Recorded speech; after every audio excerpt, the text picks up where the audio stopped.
Antes de entrar a nuestro estudio final en esta mañana, quiero invitarles a que inclinen brevemente sus rostros conmigo y vamos a pedir la bendición de Dios. Padre Celestial, en esta mañana te damos gracias nuevamente por el privilegio que nos concedes de abrir tu santa palabra, que es lámpara a nuestros pies y lumbrera a nuestro camino. La vida sería terrible sin tener luz en cuanto a lo que va a suceder en este mundo. Viviríamos en incertidumbre, pero te damos gracias que no nos has dejado así. Te damos gracias que nos has dicho exactamente para dónde va todo, de tal manera que podamos prepararnos y colocarnos en las manos del control de Jesús. Pedimos en esta mañana, al abrir tu palabra por última vez durante esta semana de oración en nuestro temario, que tú estés aquí por medio de tu Espíritu.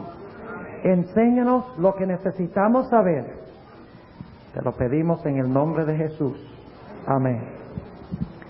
Quiero invitarles a abrir sus Biblias conmigo al libro de Isaías primeramente y luego al Evangelio según San Mateo, el capítulo 10.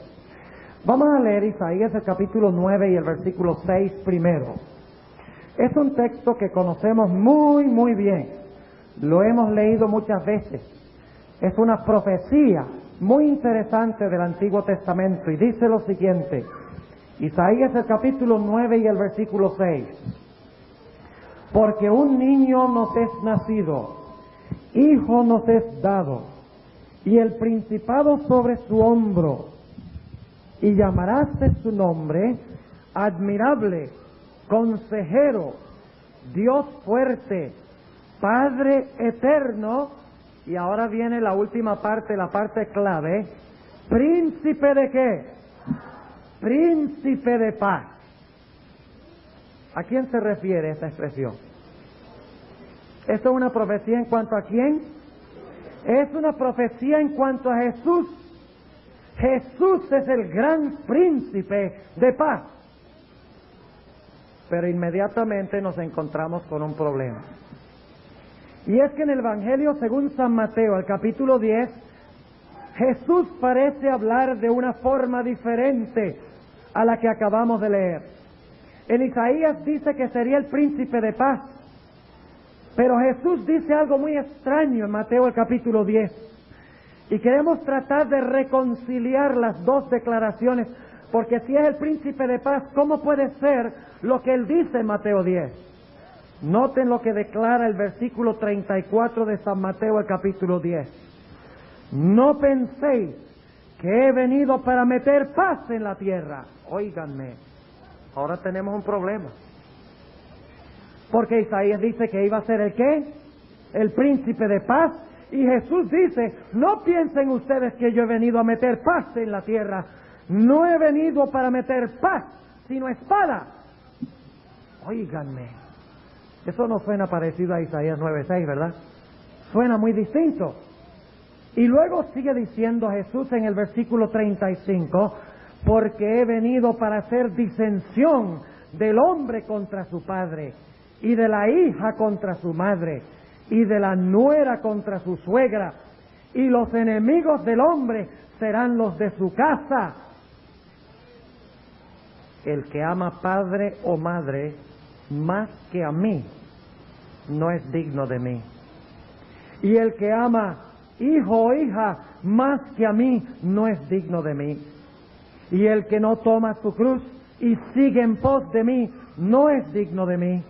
El que hallare su vida la perderá, y el que perdiere su vida por causa de mí la hallará. Dos diferentes perspectivas. En una perspectiva se presenta a Jesús como el príncipe de paz. En la otra perspectiva se presenta al Señor Jesucristo no como el que trae la paz, sino que trae la espada, que trae disensión, que trae división, que trae riña, que trae lucha a la tierra. ¿Qué quiso decir Jesús? Vamos a buscar en nuestras Biblias el Evangelio según San Juan. El Evangelio según San Juan. Y vamos a notar lo que quiso decir nuestro Señor Jesucristo por esta declaración.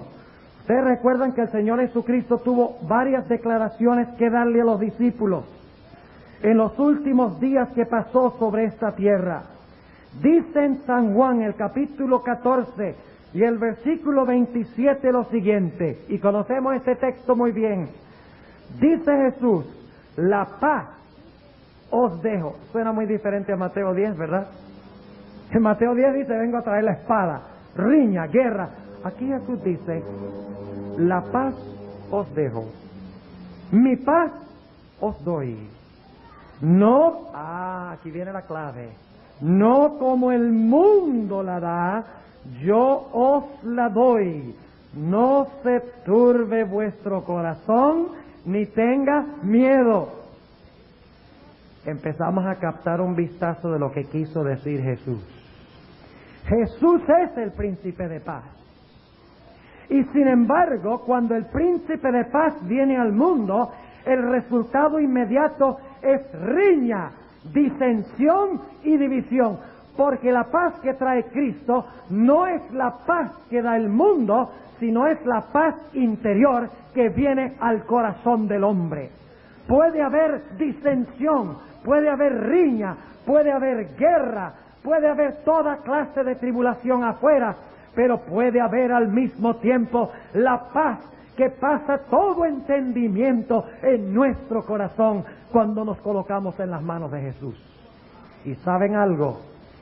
Que aunque haya falta de paz en el mundo, como hemos descrito esta semana, aunque se levante el dragón, la bestia y el falso profeta y traigan problemas y dificultades al mundo, el pueblo de Dios puede estar en perfecta paz, porque sabe que Dios está en control, porque han colocado sus vidas en las manos de Él y no hay nada en el mundo que pueda sacudirlos. Ahora, mis hermanos, para ilustrar esta aparente discrepancia entre la paz y la falta de paz, y cómo cuadra eso con lo que dice en Isaías 9:6, que Jesús es el príncipe de paz, vamos a estudiar una historia espectacular del Nuevo Testamento, donde hay al mismo tiempo paz y falta de paz. Y vamos a ver qué es lo que trae la falta de paz y qué es lo que trae la paz. Se trata de la famosa historia de la tormenta en el mar de Galilea. ¿Ustedes recuerdan la historia? Ahora, en el mar de Galilea vamos a encontrar que hay paz y hay falta de paz. ¿Ustedes recuerdan la historia? Jesús había estado enseñando en la colina al lado del mar de Galilea, había impartido palabras de vida. Cuando concluyó, se montó al barco junto con sus discípulos y empezaron a navegar sobre el mar de Galilea, y Jesús se durmió, estaba agotado. Yo a veces me pregunto, yo estoy cansado después de esta semana de oración, pero yo me pregunto cómo sería para el Señor Jesucristo. Tenía que caminar largas distancias. Además de eso, predicaban no solamente 2 horas y 3 horas al día, sino que el Señor Jesucristo predicaba todos los días, curaba, sanaba, enseñaba, se movía de aquí para allá. Algo increíble el ministerio del Señor Jesucristo. Y cuando se acostó en el barco, cayó como muerto. Estaba agotado, estaba cansado. Y era la intención de Satanás ahogar al Señor Jesús, según dice la sierva de Dios.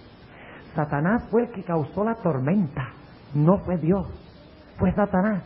Y la intención era que mientras Cristo estuviera durmiendo, fuera anegado por las aguas. Qué temerario es Satanás, ¿verdad? Qué atrevido, como si pudiera ahogar al príncipe de vida.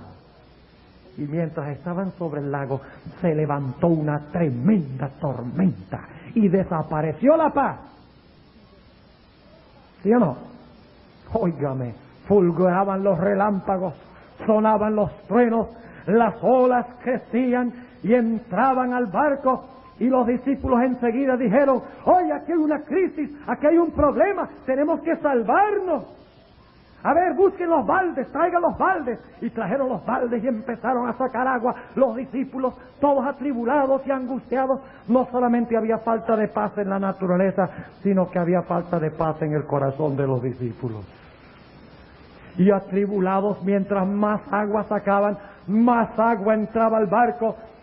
Y cada momento que pasaba se angustiaban y se atemorizaban más. Nos vamos a perder, nos vamos a ahogar, nuestras preciosas vidas se van a desvanecer. Y en un momento fulguró un rayo y vieron el rostro de Jesús.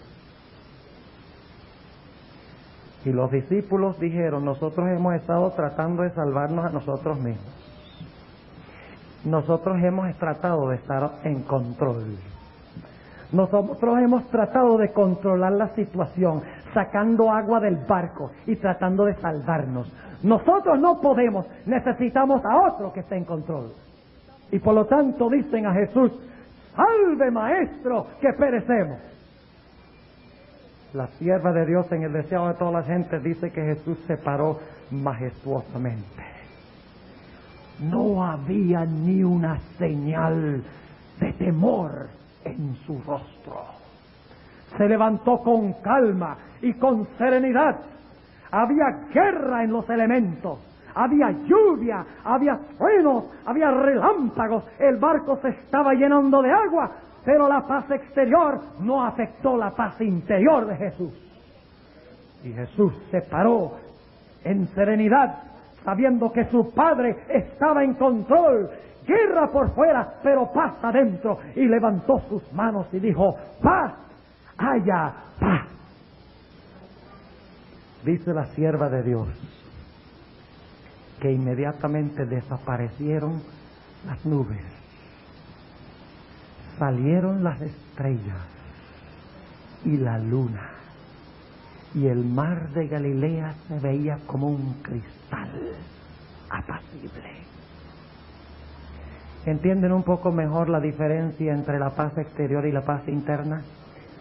La paz interna de Cristo estaba en el hecho de que Él había colocado su vida en control de su Padre. No hacía nada por sí mismo. Él dijo varias veces: yo de mí mismo nada puedo hacer, yo sigo el plan de mi Padre. Y poniendo su vida en control del Padre, tenía paz adentro, aun cuando había guerra, tribulación y espada afuera. Aun cuando Cristo sufrió en el huerto del Getsemaní, estaba en perfecta paz. Aun cuando lo azotaron, cuando lo crucificaron, Jesús estaba en perfecta paz, porque Él sabía que estaba cumpliendo el plan del Padre, sabía que el Padre estaba en control y nada en el mundo lo podía sacudir.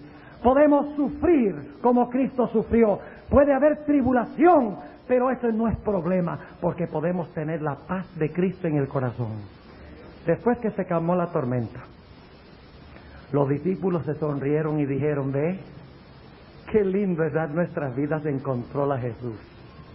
Él trae calma y paz. Y dice la sierva de Dios, en el deseo de todas las gentes, que los relámpagos y los truenos representan las tentaciones y las tribulaciones que manda Satanás a nuestra vida. Y dice: cuán a menudo fulguran los relámpagos y suenan los truenos, y las olas de la tentación parecen a punto de ahogarnos, y luchamos para salvarnos a nosotros mismos de la tribulación, y nos angustiamos y nos olvidamos de que tenemos a Jesús, quien puede traer la paz al corazón si nos colocamos en sus manos y dejamos que Él esté en control.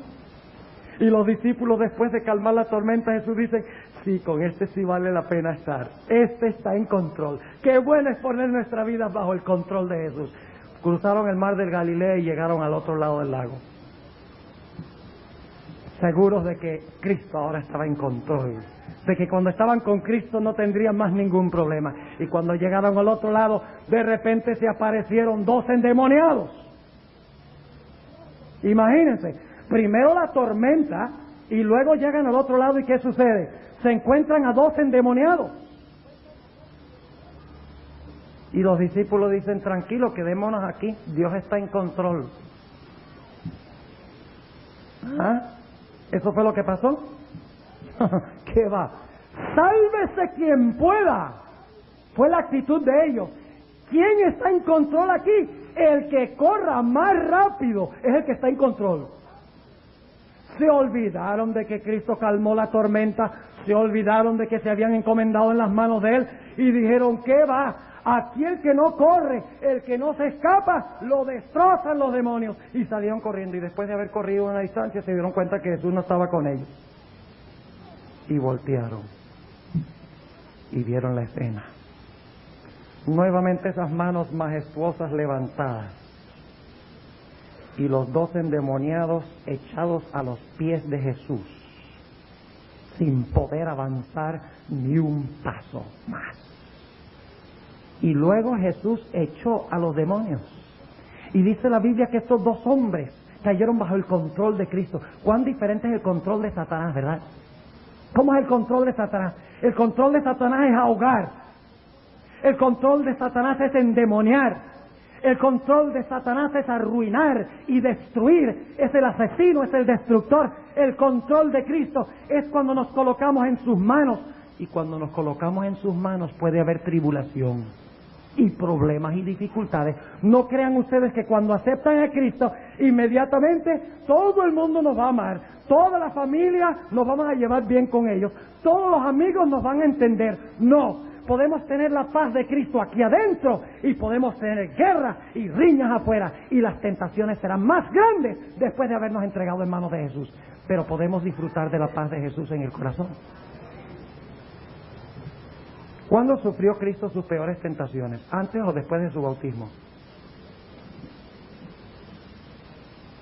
Algunos creen que el bautismo es un cúralo todo. Yo me bautizo y vivo feliz para siempre. ¿Saben ustedes que las peores tentaciones vienen después del bautismo? ¿Saben por qué? Porque en el bautismo Satanás ha perdido a esa persona y esa persona está bajo el control de Jesús. Y Satanás quiere causar la mayor tribulación para que la persona dependa de sí misma en vez de depender de Cristo, a quien se acaba de entregar. Esa es la razón. Puede haber guerra en el mundo, guerra afuera, mientras que hay paz adentro. ¿Entienden lo que quiso decir el Señor Jesucristo? Hay paz cuando nos encomendamos en las manos de Jesús. Hay guerra por dentro y por fuera cuando no nos encomendamos en sus manos. ¿Recuerdan la historia de Pablo y Silas? A veces nos vienen tribulaciones y no entendemos lo que pasa, ¿verdad? Pablo y Silas habían estado predicando, habían estado haciendo la obra de Dios, ¿verdad? Y sin embargo, ¿a dónde fueron a parar? Fueron a parar en la cárcel. Les dieron 39 azotes en la espalda, como era la costumbre en esa época. Los azotaron 39 veces. Y luego dice la Biblia que los metieron en la cárcel de más adentro, es decir, el calabozo, donde habían cucarachas, donde habían ratas. ¿Les gustan las ratas y las cucarachas? Donde estaba frío y húmedo, donde los prisioneros se enfermaban. Y por si eso fuera poco, le pusieron los pies en el cepo. ¿Había guerra por fuera o había paz? ¿Guerra o paz por fuera? Había guerra. Porque cuando se predica a Cristo hay guerra. No se sorprendan ustedes si en la vida les tienen problemas y tribulaciones y dificultades. No se preocupen por eso, porque eso es una evidencia de que Cristo está en control de su vida. Porque afuera puede haber espada, mientras que adentro hay paz. La familia puede hacer guerra cuando aceptamos a Cristo, pero adentro paz. Afuera puede haber tentación, adentro puede haber victoria. Jesús dice, no temáis, yo he vencido al mundo. Y cuando nos encomendamos a Cristo, Cristo vence a través de nosotros. Bueno, Pablo y Silas estaban en la cárcel. ¿Merecían ellos estar en la cárcel? ¿Quién los echó a la cárcel? ¿Ustedes creen que Dios los echó a la cárcel? ¿Quién fue? Satanás. ¿Quién causó el terremoto?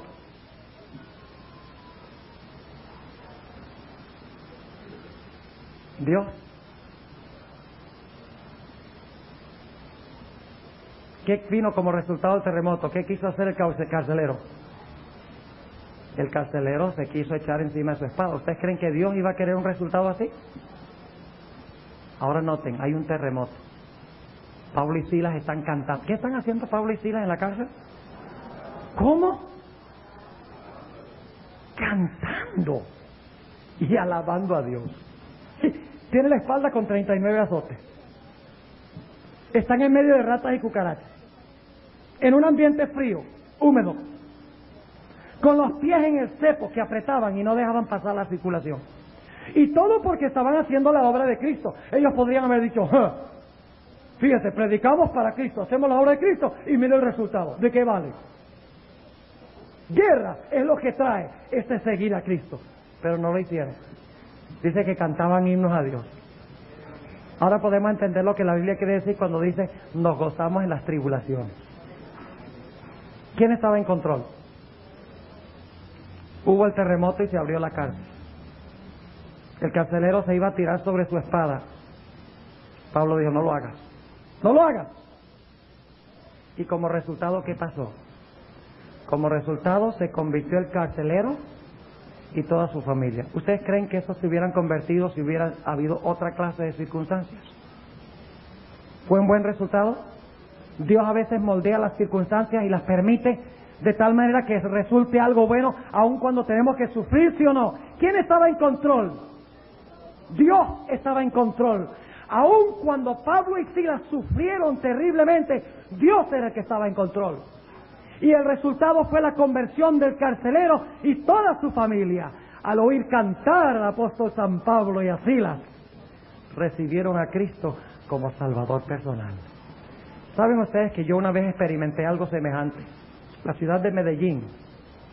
Hay una cárcel donde hay toda clase de criminales. Y los jóvenes teólogos, cuando yo enseñaba allá, me invitaron a ir a la cárcel para tener un tema entre los presos. Debo decirles que tenía un poco de temor, y lo admito, porque, bueno, ustedes saben, en una prisión, ahí con toda clase de criminales, uno no sabe qué pueda pasar, por lo menos la forma que yo pensé en esa ocasión.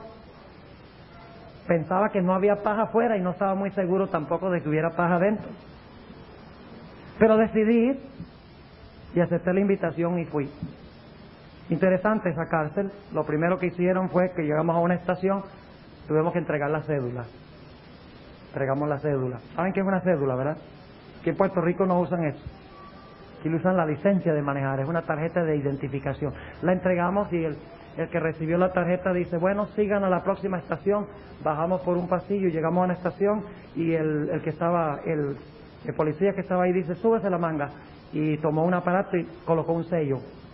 Dice, no se lo borre porque cuando pase por aquí de regreso tenemos que ver el sello. Está bien. Seguimos por el pasillo y llegamos a otra estación. Dice, súbase un poquito más la manga. Y me tuve que subir más la manga y otro sello. No se borre ese sello porque cuando pase por aquí tenemos que ver de que usted entró para poder salir. Está bien. Seguí un poquito más. Llegamos allá al final de otro pasillo y dice, súbase la manga un poquito más. Pablo y Silas estar en la cárcel de más adentro. Eso es lo que dice, ahí en Hechos 16. Y por más que entraba, menos era la paz que tenía en mi corazón. Porque a medida que pasaba por allí, por las celdas, yo veía a estos hombres que se veía que estaban endurecidos en la rebelión y el pecado. Y yo estaba allí, 3 sellos adentro y una cédula adentro. No sabiendo qué me podía pasar. Finalmente llegué a un sitio donde estaban los prisioneros que se reunían. Había un hermano adventista, el hermano Norbeiro Ospina, tremendo hombre, que había sido echado en la cárcel por falso testimonio de un vecino que tenía diferencias religiosas. Y no quería al hermano Ospina porque era adventista y se buscó un inventó una historia y fue a parar al hermano Ospina en la cárcel. Y uno pensaría que Ospina diría, en ese tiempo llevaba varios años en la cárcel. Le demoraban el juicio y pensaríamos que el hermano Ospina hubiera dicho, ve cómo es Dios, uno sirve a Dios y mira lo que viene como resultado. Dios no está en control entonces, porque si Dios estuviera en control, todo hubiera salido bien y mire, todo me está saliendo mal. Hubiéramos pensado que el hermano Ospina dijera así. Pero yo me quedé maravillado cuando entré. Los prisioneros ahí no tienen cada uno su cuartico. Ellos se buscan cartón y se buscan pedazos de madera, pedazos de lata, cualquier cosa, y hacen su propio cuartico de cartón y de todo. Eso parece un carnaval ahí. Hay latas de aceite y que de diferentes colores, y hay cartón de todos los colores, y hay madera de todos los colores. Ranchos que ellos se hacían adentro. Entré, me senté en una cama de 2 niveles, un bunk bed, y el hermano Ospina empezó a hablar conmigo. Yo dije, hermano Ospina, usted entró aquí como resultado de un falso testimonio. ¿Cómo se siente? Me dice, me siento contento. ¿Contento? Pensé yo, contento de estar en la cárcel. ¿qué pasa con este hombre? Sería terrible vivir aquí. Y créame, vi por ahí cucarachas andando y en el patio ratas también. Falta de paz, bastante. Yo le dije, hermano Ospina, ¿cómo usted puede decir que está contento aquí en la cárcel? Me dice, espérese nomás, espere, ya va a tener la respuesta. Empezó a tocar la guitarra, porque toca la guitarra bien bonito. Y lamento no haber traído un cassette donde esos prisioneros cantan, todavía lo tengo grabado. Tienen una canción que dice, en la prisión, en la prisión, en la prisión, en la prisión necesitas a Jesús. Mira qué feliz se vive, mira qué feliz se vive con Jesús en la prisión. Y cantan lindísimo los prisioneros, dirigidos por el hermano Ospina en guitarra. Empezaron a llegar los prisioneros, esa era la señal de que era tiempo para el estudio bíblico. Empezaron a entrar en ese cuartico y a sentarse ahí en la cama. Bueno, yo estaba sentado ahí y me di cuenta que vino y se sentó al lado un hombre que parecía dos hombres. Parecía un gorila de lo grande que era. Unos brazos tan grandes que parecían las piernas mías, que parecían los muslos míos. Grandísimo. Y tenía una camiseta de esas blancas. Y tenía remangada la manga corta para que se le vieran los músculos así bien grandotes. Y le miré la cara, bueno, no se veía tan mal la cara. Y el hermano Ospina me hace así con el codo y dice, pastor, ¿sabe por qué ese individuo está aquí en la cárcel? Le digo yo, no. Dice, mató a 7 personas a machetazos. Y yo estoy aquí, una cédula y 3 sellos adentro de esta cárcel, con este hombre que mató 7 personas a machetazos. ¡Ay, Señor! ¿En qué me he metido yo? No había paz afuera, ni había paz adentro. Pero me atreví a hablarle a este hombre. Se llamaba Fulgencio, recuerdo el nombre. Le dije, Fulgencio, ¿cómo te sientes tú en la cárcel? Me dice, pastor, me siento contento. Porque si Dios no me hubiera colocado en esta cárcel, yo no hubiera conocido al hermano Ospina y mi corazón no hubiera sido transformado como ha sido transformado hoy. Yo soy una nueva criatura en Cristo Jesús. Y pude entender lo que estaba diciendo el hermano Ospina. Después hablé con él, me dice, pastor, ¿se da cuenta? Vale la pena que yo haya venido a esta cárcel. Yo doy gloria al Señor porque estoy en la cárcel. No es lo más cómodo ni lo mejor, es feo, hay ratas, hay cucarachas, pero tengo la paz del Señor y sé que Dios me colocó para alcanzar a estos prisioneros. Cuando yo me vine de Colombia, 3 de esos prisioneros habían salido de la cárcel y eran miembros y asistían regularmente a la iglesia adventista del séptimo día.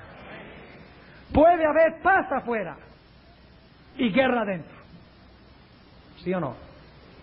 Y puede haber paz adentro y ¿qué? Y guerra afuera. ¿Cuándo es que hay paz adentro? Cuando yo permito que Cristo entre a mi vida y esté en control. Cuando hay guerra adentro, cuando yo quiero estar bajo mi propio control. Yo recuerdo la primera vez que fui a Colportar, Venezuela, en una ciudad que se llama El Tigre. Casi me come el tigre. Era un lugar caliente, más caliente que Puerto Rico. Créanlo o no. Y no estoy sudando, está sabroso aquí hoy. Por una vez en la vida me estoy adaptando al calor aquí. Apenas me adapto y me voy. Y me vuelvo a desadaptar allá. Fui a Colportar. Llegué a la ciudad de Caracas, donde debíamos recoger los prospectos y los talonarios para los pedidos, etcétera. Y cuando llegué a Caracas me enfermé con una monga, pero de esas terribles, que hasta me tocó quedarme en la cama. Y los compañeros, los 3 compañeros que iban a Colportar, ellos no podían esperarme porque ellos tenían que ir a hacer su trabajo. Por lo tanto, se fueron al Tigre, una ciudad que quedaba como a 9, 10 horas de la ciudad de Caracas en bus.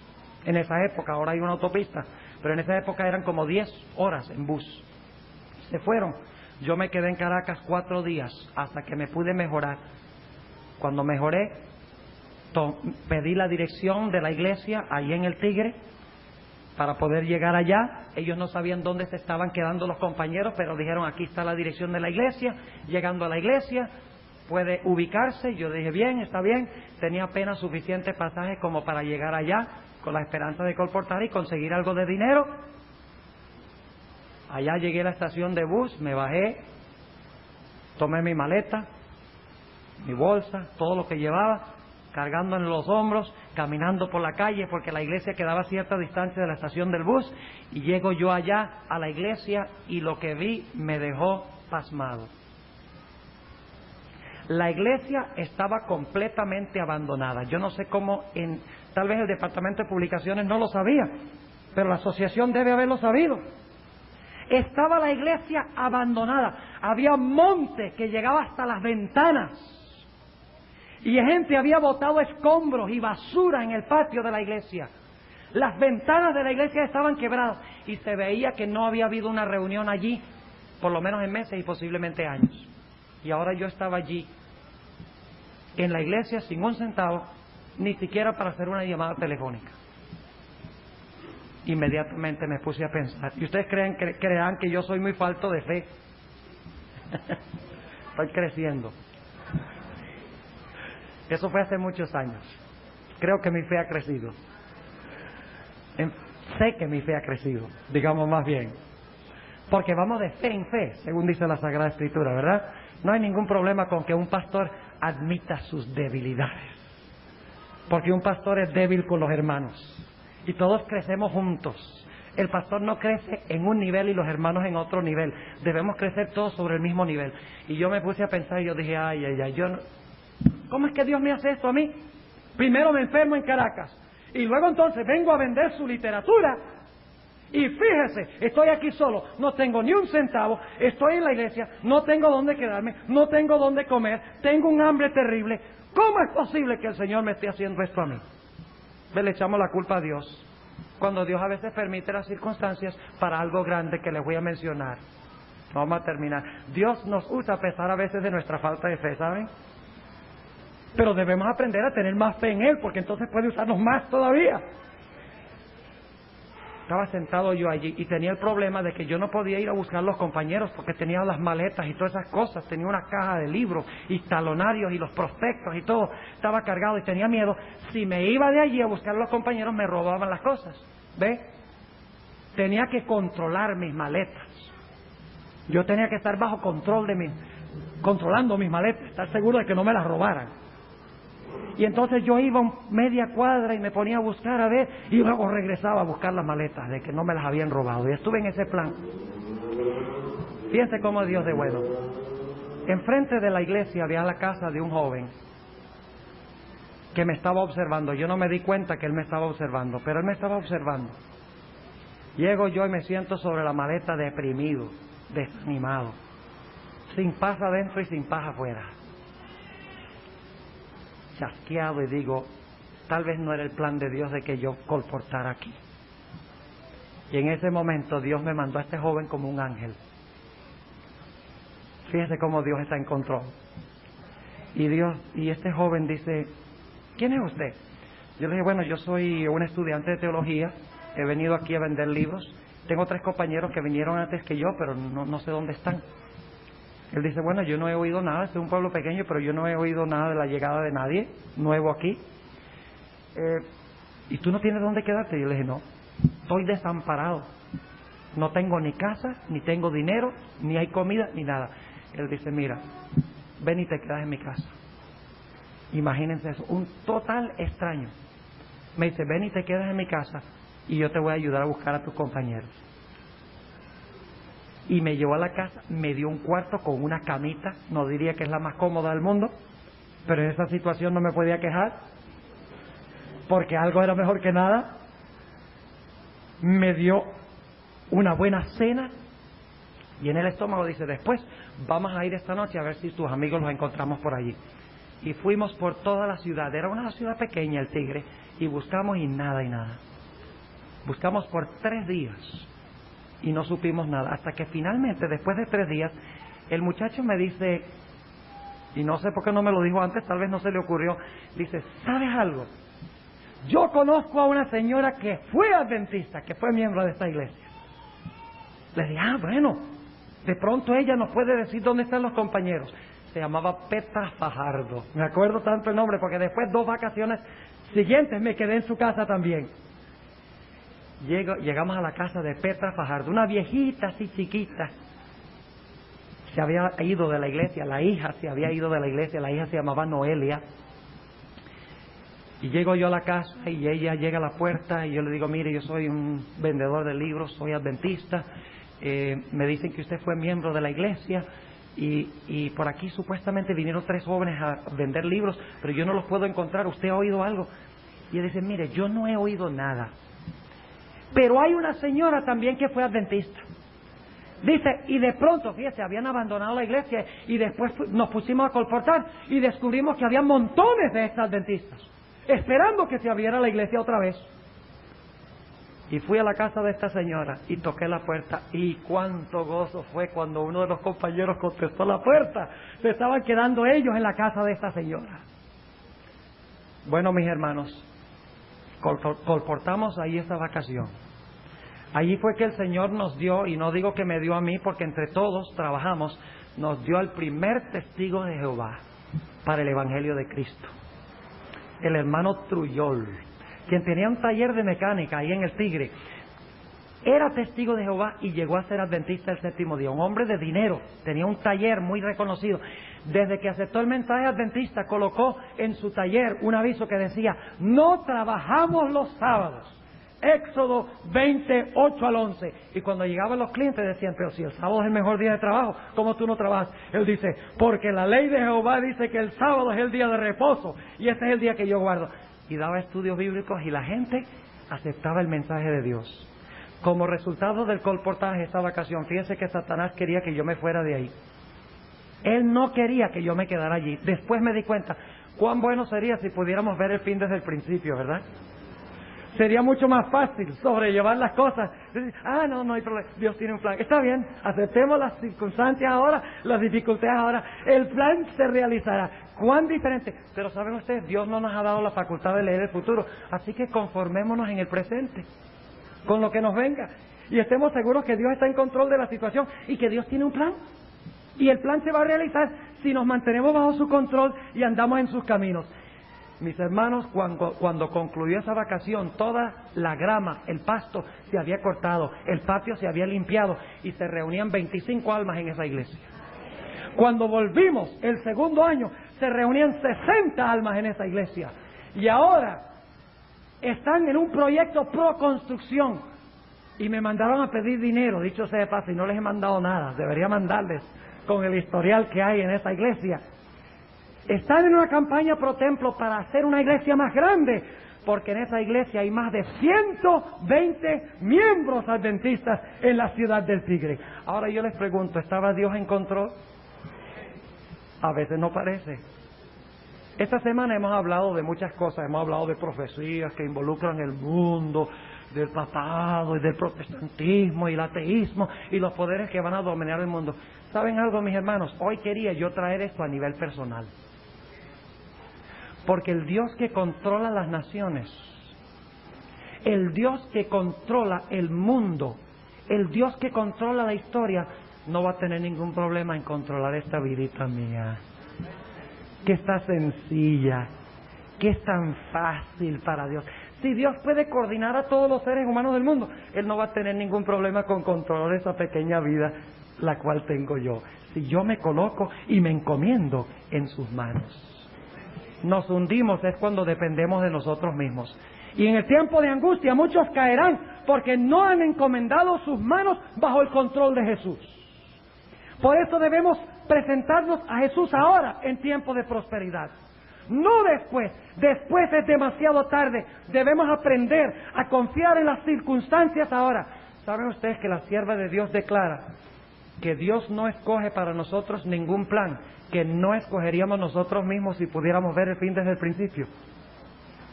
Voy a repetir esa cita. Dios no escoge para nosotros ningún plan que no escogeríamos nosotros mismos si nosotros pudiéramos ver el fin desde el principio. En otra ocasión se levantó una tormenta en el mar de Galilea. Los discípulos estaban solos en el barco esta vez. La tormenta no era tan terrible, pero siempre el agua estaba bastante salpicada, y de repente en la distancia los discípulos vieron a un personaje caminando en el agua. ¡Ay, un fantasma! ¿Ahora qué vamos a hacer? ¿Había paz en su corazón? ¿Había paz afuera? Olvídense. Había falta de paz en los dos lugares. Y luego se acerca el personaje y dice: no temáis, yo soy. El maestro, dice Pedro, el maestro, él está en control, no es un fantasma, es el maestro. Qué bueno es tener al maestro en medio de la tormenta, la puede calmar. Y luego Pedro le dice a Jesús: mira, si eres tú, ay, ay, ay. Se hundió antes de salirse del barco, porque usó esa famosa palabrita que el diablo usó en el desierto, sí. Expresó una falta de fe. Si eres tú, haz que yo salga caminando en el agua.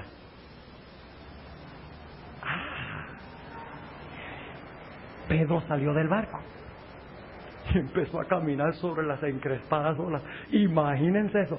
¿Estaba haciendo lo imposible o lo posible? ¿Qué estaba haciendo? ¿Lo qué? Lo imposible. ¿Por qué estaba haciendo Pedro lo imposible? Porque tenía sus ojos puestos en el que tenía control, en Cristo.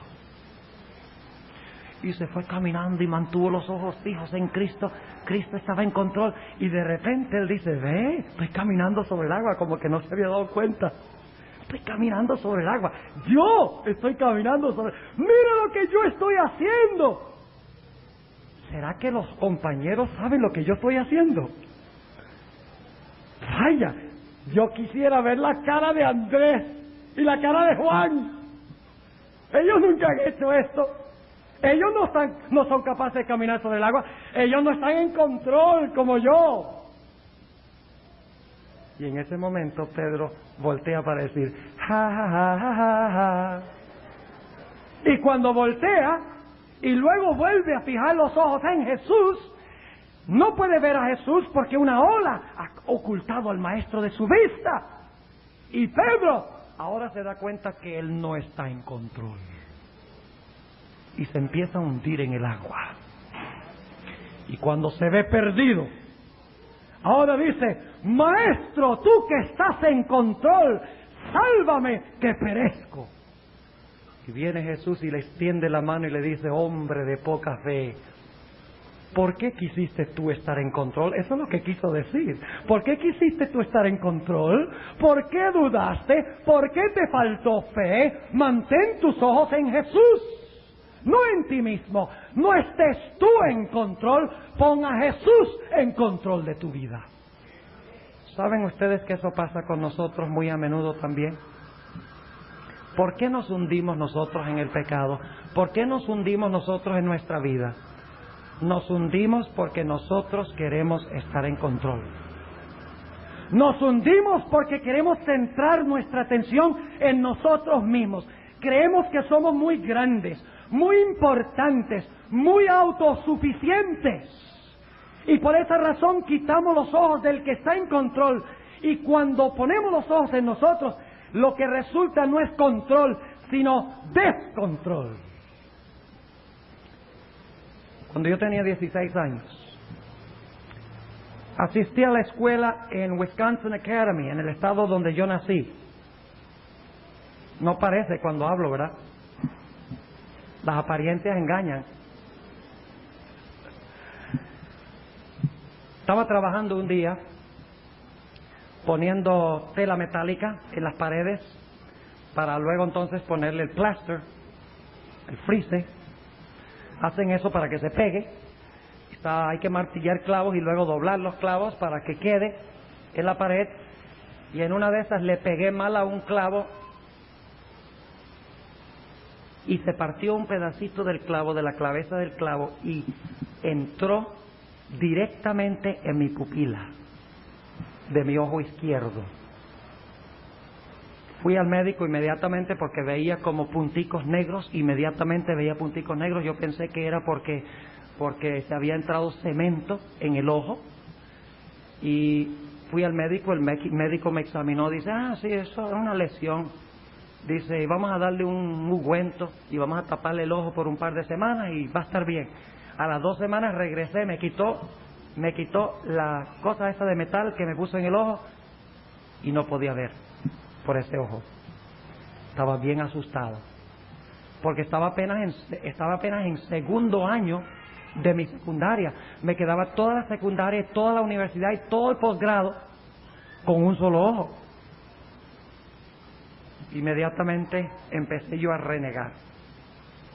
Dije, ¿por qué razón es que me pasa esto a mí?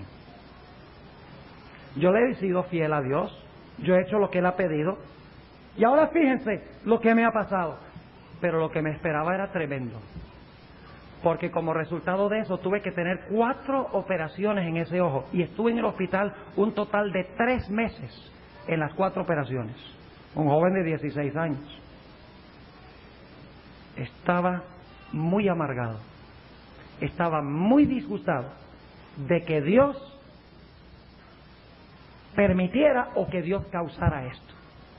En ese tiempo yo no estaba seguro si Dios lo había permitido o si Dios lo había causado. Ahora entiendo que Dios lo permitió y creo que entiendo por qué.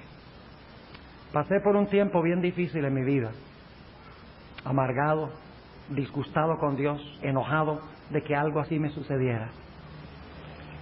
Pero luego empecé a pensar, en esos 2 años, cuando yo tuve este problema, es cuando la guerra de Vietnam estaba en su auge. Y era obligatorio para todos los jóvenes servir en el ejército y probablemente ir a Vietnam. Pero por causa del problema con mi ojo, yo no tuve que ir. Yo pienso, y Dios me revelará en el cielo cuando lleguemos, yo creo que Dios permitió un mal menor, porque Él sabía que si iba a Vietnam, un mal mayor me iba a suceder. Si no hubiera muerto, posiblemente hubiera sucedido lo que sucedieron con muchos jóvenes, que volvieron con la mente trastornada, con el cuerpo influenciado por las drogas. Posiblemente hubiera perdido el rumbo, nunca hubiera estudiado teología, nunca hubiera sido ministro, no estaría en Bayamón. Pero ahora entiendo que Dios está en control. Dios permite cosas que aparentemente son malas, pero el resultado final no es malo, el resultado final es bueno. Lo que tenemos que hacer ahora es confiar en Él y decir, Señor, no lo entiendo, pero te acepto, sigo tu plan porque es el mejor. Dice la sierva de Dios en El deseo de todas las gentes, página 179, lo siguiente. Escuchen bien. Tan completamente había anonadado Cristo el yo, que no hacía planes por sí mismo. ¡Qué tremenda cita! El yo de Cristo estaba tan anonadado, es decir, el yo de Cristo estaba tan subyugado, tan reducido, que Él no hacía planes por sí mismo. Él no decía, yo voy para allá mañana y pasado mañana me voy para allá y la semana entrante para allá y dentro de tantos meses para allá. No, no hacía planes por sí mismo. Dice, aceptaba los planes de Dios para Él y día tras día el Padre se los revelaba. Y ahora escuchen la aplicación. Pero ese era Cristo, Él era Dios. Escuchen. De tal manera debemos depender de Dios que nuestra vida sea el simple desarrollo de su voluntad. Ahora yo quisiera en esta mañana concluir con una de las historias más extraordinarias de la Biblia, a mi parecer, que muestra que Dios está en control. La historia de José. ¿Han oído la historia de José?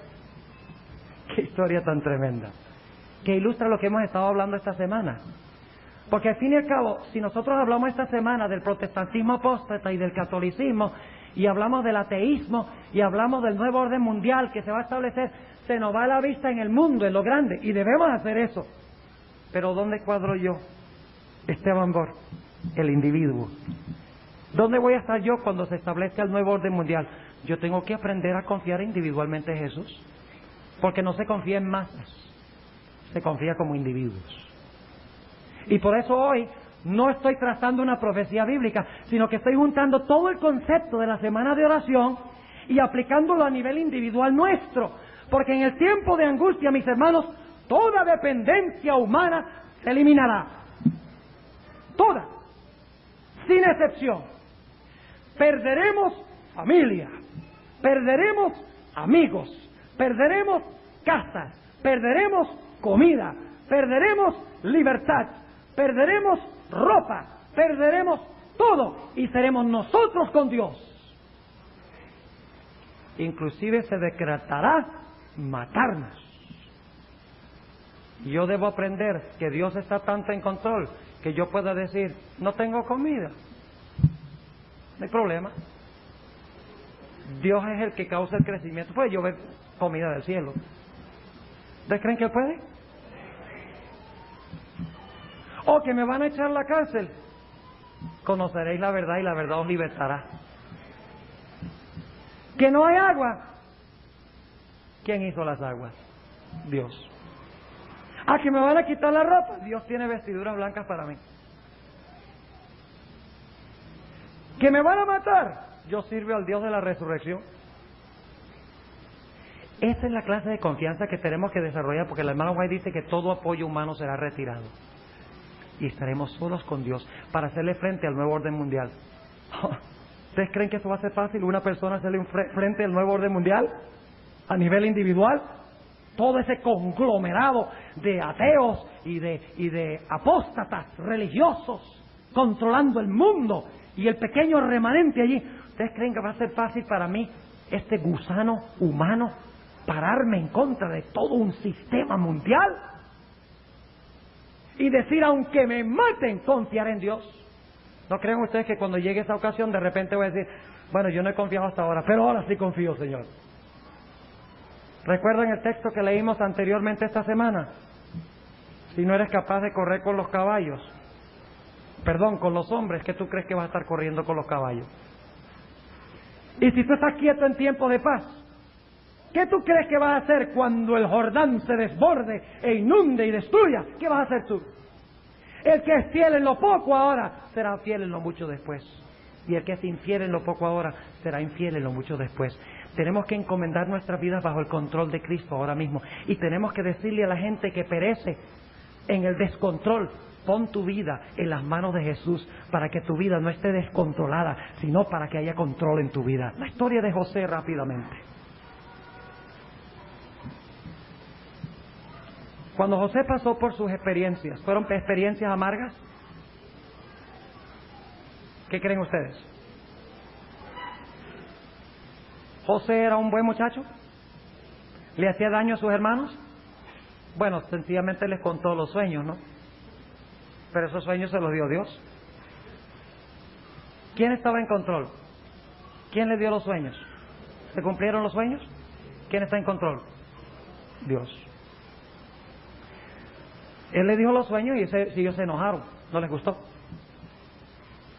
Y fíjense lo que pasó. José va a buscarlos y voy a relatar la trama de la historia para que veamos cómo Dios constantemente interviene. Y parece que José, Dios lo está tratando mal, pero Dios tiene una motivación que se ve al final de la historia, solo al final. No se ve al principio, se ve al final. Y va José a buscar a los hermanos, y los hermanos, a quienes él no les ha hecho ningún daño, dicen, llegó la oportunidad de deshacernos de este favorito de nuestro padre, de este mimado, sacarnos el aguijón de la carne. Llegó la oportunidad, dicen, matémoslo. Pero el Espíritu Santo influencia a Rubén para que Rubén diga, no, usted no lo puede matar. Y querían matarlo porque la Biblia dice que lo aborrecían, le tenían envidia. No crean ustedes que a Rubén se le conmovió el corazón porque era un buen hombre. Se le conmovió el corazón porque Dios le tocó el corazón. Le dijo, no, dile a tus hermanos que no lo maten, que hay un plan. Por lo tanto, Rubén dice, no lo mate. Y por alguna circunstancia Rubén se va. Y mientras se va, por casualidad, entre comillas casualidad, ¿no? Por casualidad aparecen unos ismaelitas que van para Egipto. ¿Ve qué interesante? Y los hermanos dicen, ajá, no lo matamos, así que no somos responsables por su sangre, pero lo mandamos con los ismaelitas a Egipto. ¿Está bien? Y lo venden. Si Rubén hubiera estado, no lo hubiera permitido, por alguna razón se fue, porque estaba en la providencia de Dios, de que José fuera a Egipto. Y ahora ese pobre muchacho es llevado por la caravana de los ismaelitas a Egipto. ¿Era justo eso? ¿José merecía eso? José no merecía eso. Hubiera sido muy fácil para José decir, ve cómo Dios me trata a mí, yo no le he hecho nada malo, yo soy un hijo ejemplar, yo respeto a mi padre, y mire lo que hace Dios conmigo, y haberse desanimado. Pero no. Dice que lloró su casa, añoró su casa y sus hermanos y su vida en el hogar, pero hizo su decisión en camino a Egipto, dice la sierva de Dios, de que él iba a permitir que Dios estuviera en control. Él iba a permitir que Dios estuviera en control, que no iba a entregar su fe. Y ahora los ismaelitas llegan al mercado y por casualidad, entre comillas, lo compra Potifar de esclavo. Qué interesante. Y llega a parar en la casa de Potifar. Y Satanás dice, este José a mí no me gusta, él ha tomado una determinación, a mí no me gusta lo que representa este muchacho. Yo creo que Dios tiene un plan con él. Porque Satanás sospecha, no crean. Satanás no puede leer el futuro, pero cuando él ve a Dios levantar a alguien, y alguien que es constante, él dice, bueno, yo tengo que acabar con este antes de que funcione dentro del plan de Dios.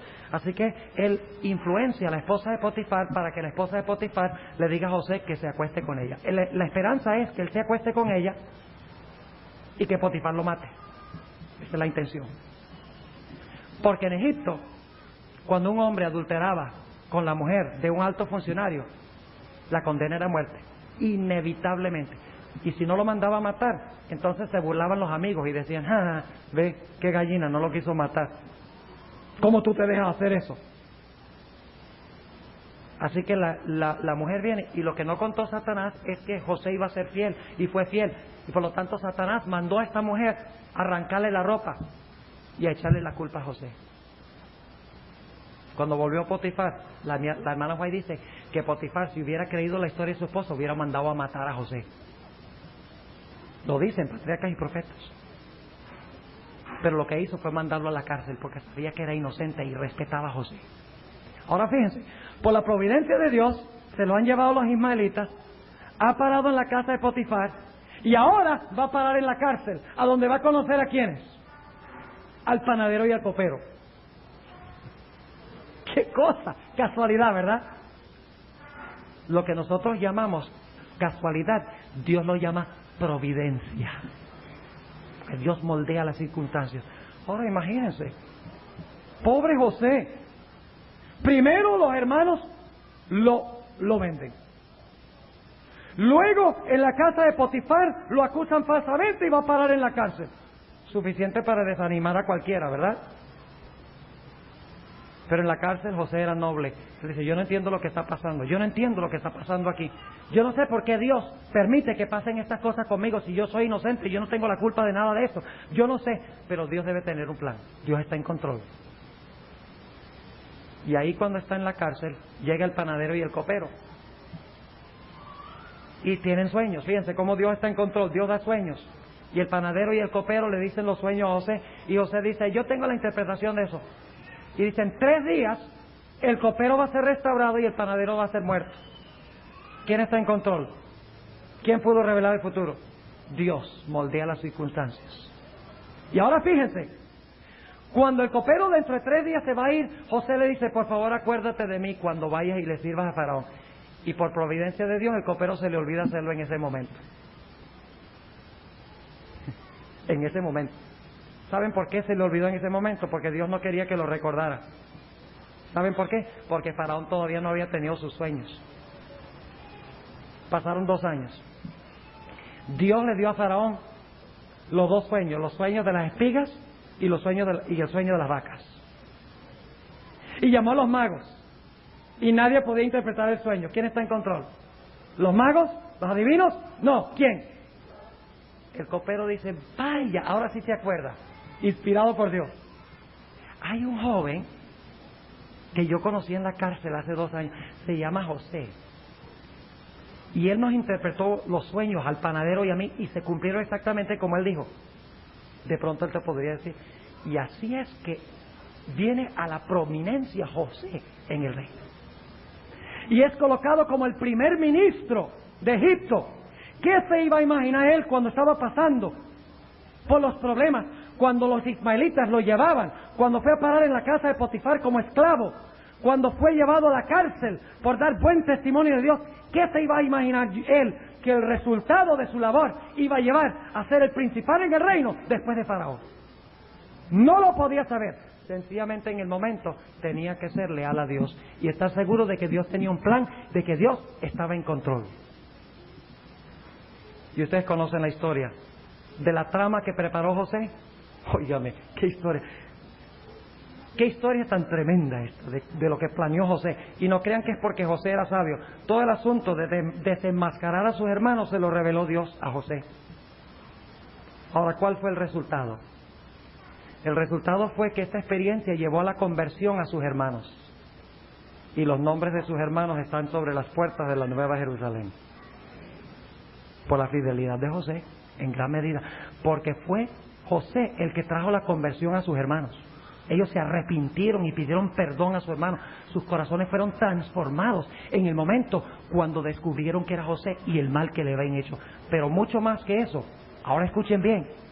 Dios había dado una profecía en Génesis 15:13 de que Israel iba a peregrinar ¿dónde?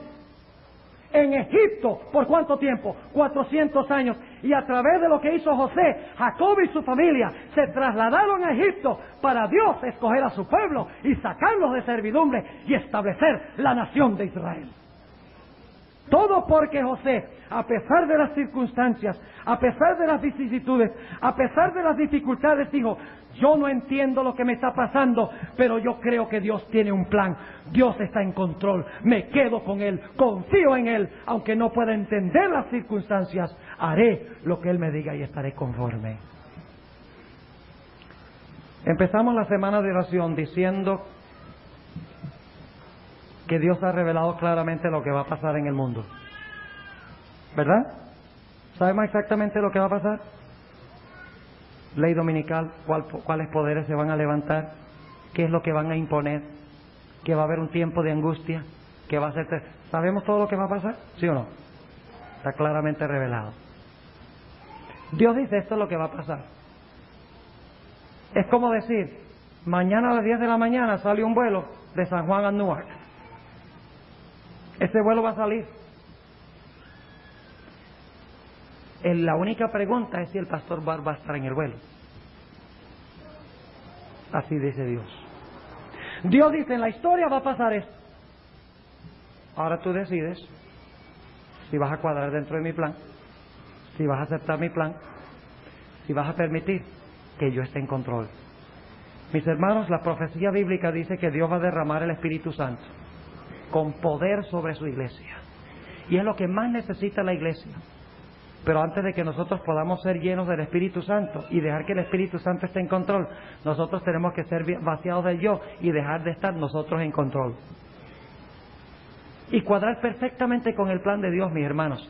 Cuando Dios dice que debemos dejar de comer carne, dejemos de comer carne. Cuando Dios dice que debemos hacer obra misionera, hagamos obra misionera.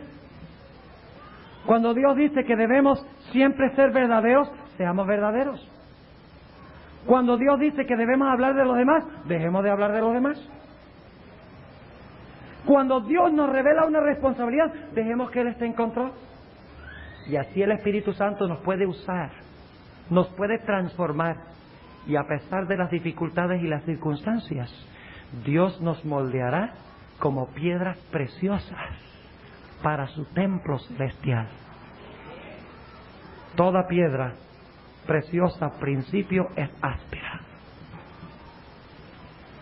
pero en manos de un artista la piedra se talla y se pule y se presenta al mundo como una gran belleza. Eso es lo que está haciendo Jesús con nosotros. Somos diamantes en las manos de Dios. Dios toma un diamante rudo, áspero, y si se lo permitimos, en la mano de su control, Él corta esa gema preciosa y la pule para presentársela un día sin mancha, ni arruga, ni cosa semejante. Mis hermanos, yo quiero estar en ese reino pronto. Ese reino donde habrá paz afuera y paz adentro.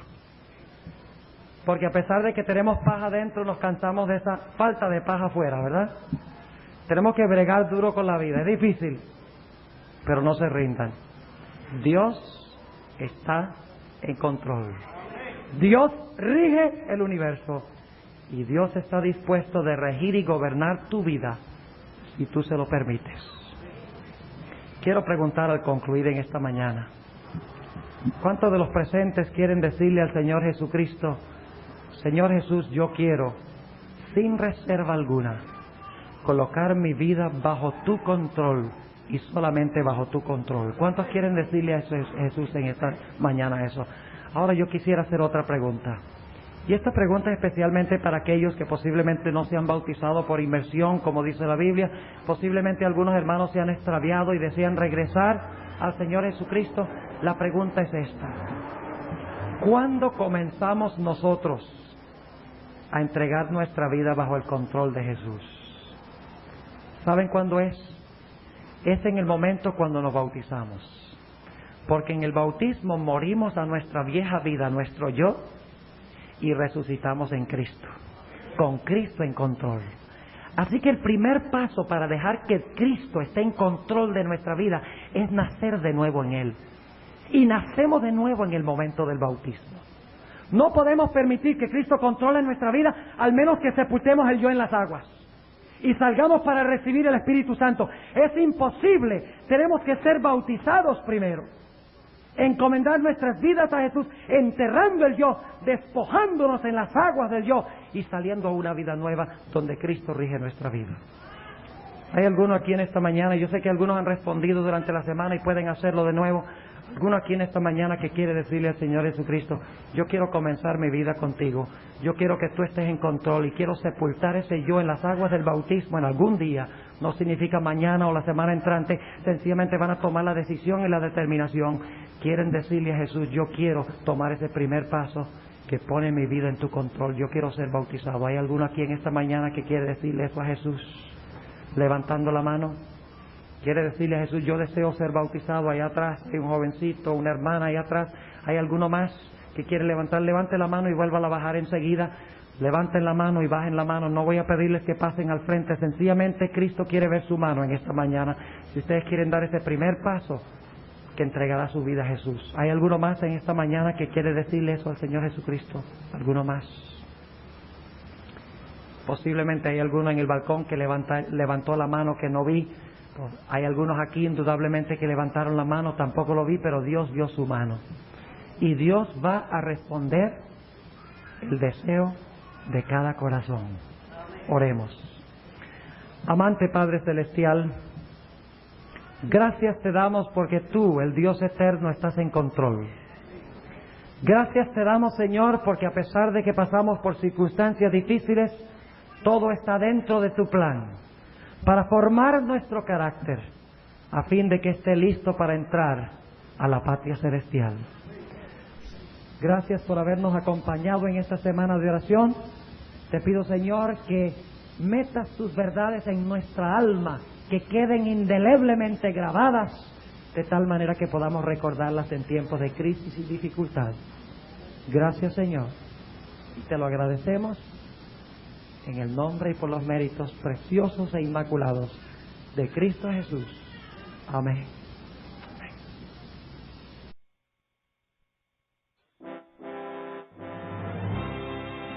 Agradecemos al Pastor Bohr por su valioso aporte a la proclamación del mensaje adventista. Visita su página en internet www.secretonfield.org. La grabación de este tema en formato digital es un servicio del Ministerio Evangelio Eterno. Para obtener gratuitamente estudios selectos de la Biblia y de los escritos del linaje de Juan, o para solicitar nuestras publicaciones impresas, diríjase a www.hogarysalud.com y www.evangelioeterno.com.